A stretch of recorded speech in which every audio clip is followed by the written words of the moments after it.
ప్రధాని నరేంద్ర మోదీ పరీక్ష పే చర్చను కాస్త వెరైటీగా నిర్వహించారు. ఈసారి బాలీవుడ్ నటి దీపికా పదుకొనే పాల్గొన్నారు. ఆమెకు సంబంధించిన పూర్తి ఎపిసోడ్ను ప్రధాని తన ఎక్స్ ఖాతాలో షేర్ చేశారు. దీపిక తాను మానసిక ఆందోళనకు గురైన ఆనాటి రోజులను స్టూడెంట్స్తో షేర్ చేసుకున్నారు. ఆ సమయంలో తాను డిప్రెషన్కు లోనై సూసైడ్ ఆలోచనలు వచ్చేవని తెలిపారు. ఒత్తిడిని జయించటం ఎలా, మానసికంగా ఆరోగ్యాన్ని ఏ విధంగా కాపాడుకోవాలి అనే అంశంపై విద్యార్థులతో ముచ్చటించారు.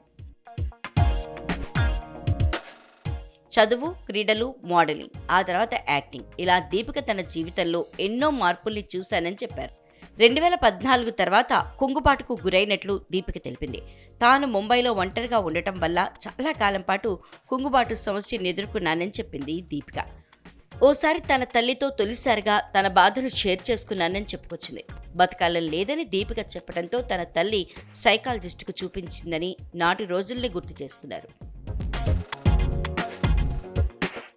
కంటికి కనిపించిన ఒత్తిడి అనుక్షణం దెబ్బతీస్తుంది.